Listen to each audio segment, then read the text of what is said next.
নমস্কাৰ বন্ধুসকল। বৰ্তমান যিহেতু আমাৰ আসাম ফৰেষ্টৰ প্ৰায় 106টা পদৰ অনলাইন চলি আছে।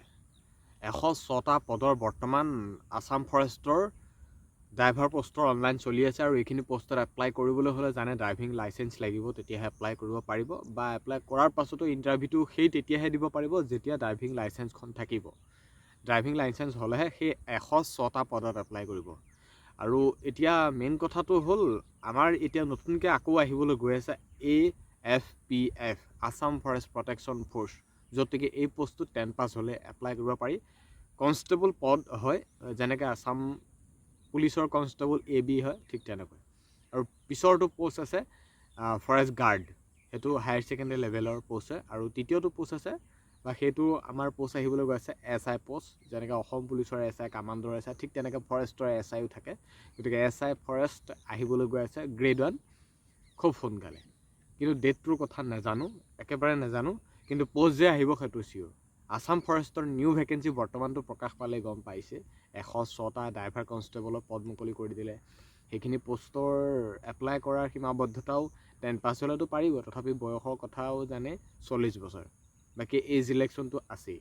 আৰু বাকী যি আমাৰ নতুনকৈ আকৌ আহিবলৈ গৈ আছে ফৰেষ্ট গাৰ্ড হওক বা গ্ৰেড 1 হওক, সেইখিনিতো 40 এইজলৈকে এপ্লাই কৰিব পাৰি। বাকী আকৌ তেওঁলোকৰ এজ ৰিলেক্সনটো সেইটোতো আছেই। কিন্তু যিটো কনষ্টেবলৰ পদ আহে AFPF, তাত কিন্তু এজ ইলেকশ্যন নিদিয়ে। তাত অনলি 30 বয়সলৈকে এপ্লাই কৰিব পাৰি কনষ্টেবলত, যিটো AFPF। বাকী ফৰেষ্টৰ গ্ৰেড 1 আৰু গাৰ্ডত যথেষ্টখিনি বয়স আছে। আৰু সেই বয়স থকাৰ বাবে বহুতে এতিয়া ফৰেষ্টৰ পদ অহাটো বিচাৰি আছে আৰু এতিয়া খুব সোনকালে আহিব লাগে। কাৰণ এতিয়া অসম পুলিচৰ অনলাইন চলি আছে, এতিয়া ফৰেষ্টৰ AFPF বা এইখিনি পোষ্টনো কিয় উলিয়াই দিয়া নাই, তেনেকুৱা নিচিনা কথা বা চিন্তাৰ এইটো বিষয় হয়ও। কাৰণ এইখিনি দিলেতো এইখিনিও দিব লাগিছিল, কাৰণ ফৰেষ্টৰ ড্ৰাইভাৰটো উলিয়াই দিলে বাকীখিনিনো কিয় দিয়া নাই। বহুখিনি ক্ষেত্ৰত চিন্তাও নোহোৱা নহয়, হয়ও। কাৰণ এপ্লাইটো দি দিলে কৰি দিব, বছ সিমানেই কথা। কাৰণ এতিয়া বহুতৰ বয়স গৈ আছে, মানিছোঁ গ্ৰেড 1 বা গাৰ্ড আহিব, বাকী AFPFতো এপ্লাই কৰিব নোৱাৰিব, য'ত নেকি 30 হৈ গ'ল, তেনেকুৱা নিচিনা কথা। গতিকে এতিয়া কেতিয়া আহিব সেইটো একজেক্ট ডাটা বা পোষ্টৰ কথা ডিটেইলছ ইমান দিব নোৱাৰিম বা নাজানো, নজনাটো নাজানো বুলিয়ে কৈছোঁ। যিটো জানো এইটোৱে যে পোষ্ট আহিব আৰু আহিব বুলি কৈ আছিলোঁ আৰু আহিও গ'ল ফৰেষ্টৰ যিখিনি ড্ৰাইভাৰ কনষ্টেবলৰ পদ। আৰু এতিয়া আহিবলৈ গৈ আছে AFPF আৰু ফৰেষ্টাৰ গ্ৰেড 1 বা ফৰেষ্ট গাৰ্ড। কোনটো মাহত আহিব, কেতিয়া আহিব, এপ্লাই কেতিয়া, এইখিনি মানে ডিটেইলছত নাযায়, কিন্তু আহিব পোষ্ট। তথাপিও মই এটা হিচাপত যদি ডেট ধৰি লওক 16 জানুৱাৰীৰ ভিতৰত হয়তো এখন নটিফিকেশ্যন পাব পাৰা। 16 জানুৱাৰীৰ আগত আসাম ফৰেষ্টৰ এই আহিবলগীয়া যিখিনি পোষ্টৰ কথা আমি কৈ আছোঁ বা যিখিনি আপোনালোকেও হয়তো ক'ৰবাত নহয় ক'ৰবাত শুনি আছে বা ৱেইট কৰি আছে, সেইখিনি পোষ্ট হয়তো আপোনালোকে 16 জানুৱাৰীৰ আগত এখন হয়তো নটিফিকেশ্যন পাব পাৰে SLPIB এপ্লাই কৰিব পৰাকৈ। এতিয়া মই এজ লিমিটটোৰ কথা ক'লোঁ, বাকী আপোনালোকে বয়সটোৰ কথাটো একেই, সেইখিনি কথা কৈছোঁ। কোনখিনি পোষ্ট আহিব সেইখিনি কথাও কৈছোঁ। কেতিয়া আহিব নাহিব সেইখিনিহে নাজানো, খালি এইটো চিয়'ৰ পোষ্ট যে আহিব সেইটো কনফাৰ্ম, সেইটো ক'ব পাৰি। কাৰণ ডিপাৰ্টমেণ্ট থাকিলে ভেকেঞ্চি খালী হ'বই, আৰু সেই ভেকেঞ্চি ফিল আপ হ'বলৈ হ'লে ৰিক্ৰুটমেণ্ট পাতিবই লাগিব আৰু ভেকেঞ্চি তেওঁলোকে প্ৰকাশিত কৰিবই লাগিব। গতিকে তেনেকুৱা নিচিনা কথা। বাকী যিখিনি পোষ্ট বৰ্তমান উলিয়াইছে সেইখিনি পোষ্ট তোমালোকে এপ্লাই কৰিলা। আৰু ড্ৰাইভাৰেহে ওলাইছে, ড্ৰাইভাৰখিনি কিন্তু ড্ৰাইভিং লাইচেন্স লাগিব। বহুতে কিবা কিবি এপ্লাই কৰি দিছে, লাৰ্ণাৰ বা কিবা এনেকুৱা, সেইটো নহ'ব, কাৰণ ড্ৰাইভিং লাইচেন্সখন লাগিবই।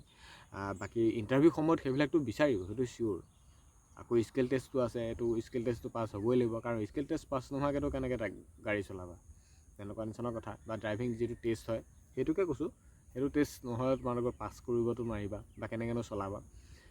খালি মই এইটোৱেই ক'লোঁ যে 16 তাৰিখলৈকে 2300 অসম পুলিচৰ বহুখিনি বিভাগীয় পদৰ এপ্লাই চলি আছে, সেইখিনি পোষ্টটো এপ্লাই কৰা। আৰু বাকী ড্ৰাইভাৰ হওক বা অন্যান্য এইখিনিও চলি আছে, সেইখিনিও কৰি থাকা। বাকী আহিব লাগে যিখিনি পদৰ কথা তোমালোকে ভাবি আছে, সেইখিনি আমিওতো আপডেট দি আছোঁ, সেইখিনিলৈকে তোমালোকে ৱেইট কৰি থাকা। সেইখিনি আপডেটো তোমালোকক নিশ্চয় জনাম যিমান পাৰোঁ সিমান। যেনেকৈ আজিৰ তাৰিখত জনাই আছোঁ, কৈ আছোঁ আহিব বুলি, সেইটো হিচাপতো কৈছোঁ আহিবই। খালি তোমালোকক আপডেট যিমান পাৰোঁ সিমান দি থাকিম, খালি প্ৰেক্টিচ কৰি থাকা। আৰু ফৰেষ্টৰ এজ লিমিটটো যথেষ্ট দিয়ে, হাইটো কম ছোৱালীসকলৰ বাবে, গতিকে সেইটো কাৰণেও ভাল। মানে আৰু ইণ্টাৰভিউ এইটো কাৰণে ভাল, 40 নম্বৰ ফিজিকেল টেষ্ট। খোজ কঢ়াটো এইটো খোজ কাঢ়িব লাগে, এইটো মাৰ্কিং নাথাকে, কৰিলেই হ'ল। সেইটো খোজ কাঢ়িব লাগিব 26 কিলোমিটাৰ, ল'ৰা ছোৱালী হ'লে 16 কিলোমিটাৰ, 4 ঘণ্টা টাইম থাকে, সেইটো কোৱালিফাই হ'ব লাগে জাষ্ট। খালি এনেই 40 নম্বৰে হয় ফিজিকেল টেষ্ট। ৰানিং আৰু লং জাম্প সিমানেই। বাকী আমাৰ পুলিচৰ এইবিধহে থাকে 60 নম্বৰ, চিন আপটো থাকে। বাকী ফিজিকেল প্ৰচেছ এইবিলাক ছেম একেই, খালি প্ৰেক্টিচটো কৰি থাকে একেই।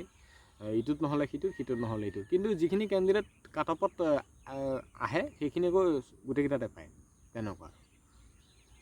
বাকী ইমানেই আছিল, আহিব লগা পোষ্টৰ ওপৰত বহুতে সুধি আছে, কৰি আছে, কেতিয়া আহিব ডিটেইলছততো একো ক'ব নোৱাৰিম, কাৰণ নজনা কথাটো ডাইৰেক্ট নাজানো বুলিয়েই কওঁ। কিন্তু পোষ্ট যে আহিব সেইটো চিয়'ৰ। খালি তোমালোকে 16 জানুৱাৰীলৈকে ৱেইট কৰা, হয়তো আপডেট পাই যাব ফৰেষ্টক লৈ। আৰু যদি তাৰ পাছতো যদি আপডেট পাওঁ বা তাৰ আগতো যদি আকৌ যদি কিবা ইনফৰমেশ্যন পাওঁ নিশ্চয় জনাম।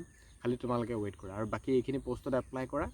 আৰু বাকী অন্যান্য ডিপাৰ্টমেণ্টৰ পোষ্টবিলাকো ওলাইছে, SSC ওলাইছে, বাকী অন্যান্য ৰেলৱে হওক বা RPF এনেকুৱা বহুখিনি পোষ্ট ওলাইছে, সেইখিনিতো তোমালোকে এপ্লাই কৰা। বাকী বেলেগৰ বহুখিনি তোমালোকে জব ৰিলেটেড ভিডিঅ'জবোৰ চাই থাকিবা, অফিচিয়েল ন'টিচ চেক কৰি থাকিবা, তাতো বহুখিনি পোষ্ট ওলাইছে, সেইবিলাকতো এপ্লাই কৰি থোৱা।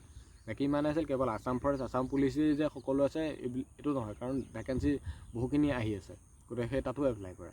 আৰু এই চাকৰিক লৈ যে ইমানো ব্যস্ত হৈ থাকিব লাগে সেইটোও নহয়, বেলেগ কামো আছে, গতিকে সেইখিনিৰ প্ৰতিও অলপমান ধান্দা কৰা, তেনেকুৱা নিচিনা কথা। খালি আমি চবফালে মেইনটেইন কৰি থাকিব লাগিব, ইটোত নহ'লে সিটোত, সিটোত নহ'লে সিটোত, কাৰণ সময় গতিশীল, সময় গৈ আছে, সময় কাৰো বাবে ৰখি নাথাকে। কাৰণ তুমি এতিয়া ফৰেষ্টৰ বাবে ৰখি আছা বা পুলিচৰ বাবে ৰখি আছা, যদি হৈ গ'ল চিলেকশ্যন পাই গ'লা, বাচি গ'লা, হয়। যদি নোপোৱা টাইমটোতো বেকাৰ এনেই গুচি গ'ল ন। গতিকে সেইটো কাৰণে কৈছোঁ, বেলেগ এটা এক্সট্ৰা এটা তোমালোকে পইণ্ট ৰাখি থবা, বোলে ইণ্টাৰভিউ সময়ত এইখিনি কাৰণে দৌৰি আছোঁ, বাকী টাইমটো মই বেলেগ এটা কাম কৰি থাকোঁ, তেনেকুৱা নিচিনা কথা।